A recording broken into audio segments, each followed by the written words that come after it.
Madam আপনার parcel. হ্যাঁ, দরজার পাশেই রেখে দিন। ইন্দ্র,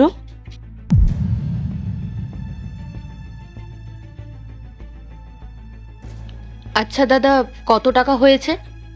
ম্যাডাম আপনার 700 টাকা হয়েছে। ঠিক আছে, দিচ্ছি।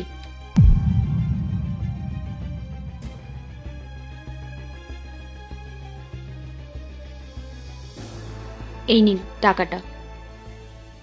ওকে ম্যাম, থ্যাংক ইউ। শুনুন, আপনাকে না আমার খুব চেনা চেনা লাগছে। আপনি কি কল্যাণীতে থাকেন? হ্যাঁ, কিন্তু আপনি কি করে জানলেন?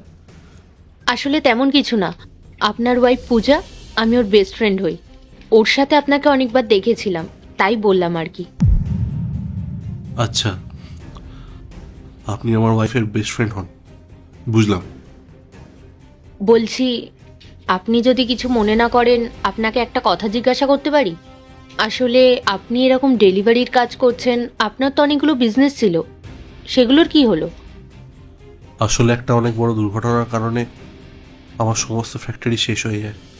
তারপরে আমি অনেকটাই ভেঙে পড়েছিলাম, কিন্তু কি করব বলুন? ভেঙে পড়লে তো আর হবে না, কিছু করে তো এই পেটটা চালাতে হবে। তাই শেষে কোনো উপায় না পেয়ে এই ডেলিভারি কাজটাই বেছে নিয়েছি। ঠিক আছে ম্যাডাম, আমি এখন আসছি। আমাকে এখন অনেকগুলো বাড়িতে ডেলিভারি দিতে হবে। 1 মিনিট একটু দাঁড়ান। আপনাকে দেখে মনে হচ্ছে আপনি কোনো বিষয় নিয়ে খুব চিন্তিত আছেন। আপনি চাইলে আমার সাথে শেয়ার করতে পারেন, আমি যদি আপনাকে কোনো হেল্প করতে পারি। আরে না না ম্যাডাম, এসবের কোনো দরকার নেই।